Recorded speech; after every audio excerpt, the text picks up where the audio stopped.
hello friends आज आपनालोকৰ বাবে লৈ আহিছো এটি চিকেনৰ ৰেচিপি পিছে এই ৰেচিপিটো মই বনোৱা নাই মোৰ দাদাইহে বনাইছে আহকচোন চাও কেনেদৰে বনাইছে আজি আমি বনাবলৈ লোৱা ৰেচিপিটো হৈছে চিকেন কিমা তাৰ বাবে আমাক লাগিব চিকেন আদা নহৰু জলকীয়াৰ পেষ্ট দুটা পিয়াজৰ পেষ্ট আৰু দুটা মিহিকৈ কুটি লোৱা পিয়াজ বাকি ইনগ্ৰেডিয়েন্টছ খিনি আমি বনাই যাওঁতে আপোনালোকক দেখুৱাই যাম চিকেন কিমা বনাবৰ বাবে আমাক লাগিব বোনলেছ চিকেন তাৰে আধাখিনি চিকেন আমি মিক্সিত মাৰি কিমা বনাই লৈছো এই চিকেনখিনি প্ৰায় আধা ঘণ্টামান সময় আমি হালধি নিমখ আৰু মিঠাতেল খানি ভালদৰে মেৰিনেট কৰি ৰাখিছিলো এতিয়া আমি কেৰাহীত অলপমান তেল গৰম কৰি ললো আৰু তাতে দুটামান গোটা গৰম মছলা দিলো আৰু এতিয়া তাৰ পিছত তাত অকমান গোটা গৰম মছলা গুৰি ঘৰতে বনাই লোৱা মছলা গুৰি আছিল সেইখিনি দি পেলাই তেলখিনি গৰম হ'বলৈ দিম আৰু তাৰ পিছত তাত পিয়াজখিনি ভালদৰে ভাজি লম এতিয়া হে তেলতে পিয়াজখিনি দি পেলাই খুব ভালদৰে ভাজিম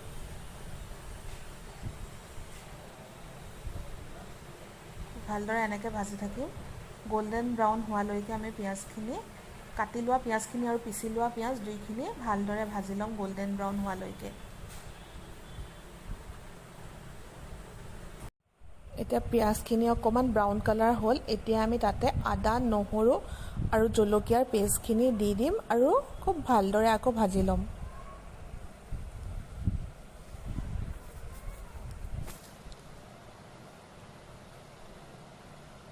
খুব ভালদৰে ভাজি লম আমি এনেদৰে এতিয়া আমি তাতে অলপমান জলকীয়া গুৰি দিম অলপ হালধি পাউডাৰ দিম দি পেলাই আমি এনেকৈ ভালদৰে মিলাই লম ভালকে ভাজি লম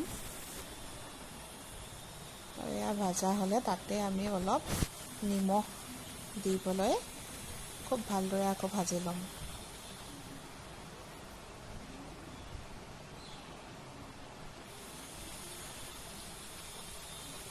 নিমখটো আপোনালোকে সম্পূৰ্ণ নিজৰ সোৱাদ অনুযায়ী দিব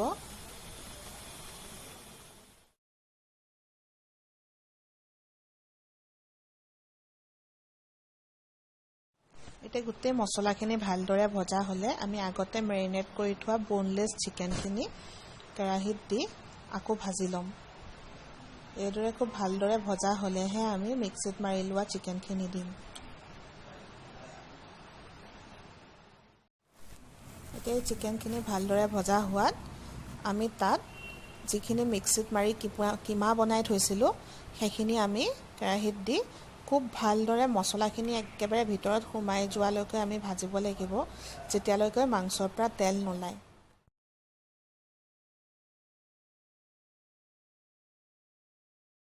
এতিয়া গোটেই মাংসখিনি আমি ভালদৰে ভাজি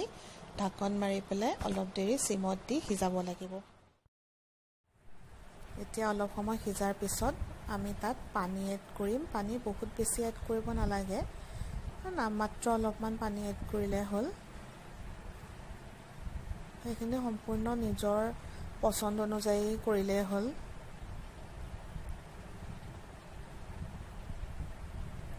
মই ইমানখিনি পানীয়ে দিছোঁ তাত এতিয়া আমি মাংসখিনি এফালে উতলি থাকোঁতে বেলেগ এখন কেৰাহীত অলপমান তেল ল'ম তেলখিনি গৰম হ'লে আমি তাতে অলপমান বাটাৰ দিম আৰু বাটাৰখিনি মেল্ট হ'লে আমি তাত এচামুচ জলকীয়া গুড়ি এচামুচ গৰম মছলাৰ গুড়ি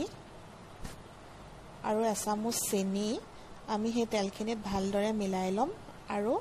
গৰম হ'বলৈ দিম এতিয়া আমি সেই মিক্সাৰখিনি মছলাৰ মিক্সাৰখিনি আমি একদম ধুনীয়াকৈ চুচি বাচি মছলাখিনিৰ সৈতে মাংসখিনিত দি দিম দি পেলাই ধুনীয়াকৈ মিলাই দিম লগে লগে মাংসখিনিৰ ৰংটো একদম চেঞ্জ হৈ আহিব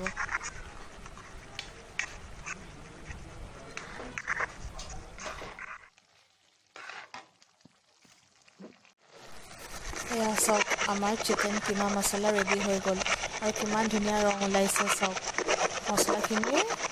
বেলেগে কেৰাহীত বনোৱা মছলাখিনি ইয়াত দিয়াৰ লগে লগে মাংসৰ ৰংটো সম্পূৰ্ণৰূপে চেঞ্জ হৈ কিমান ধুনীয়া লাগিছে চাওক দেখিবলৈ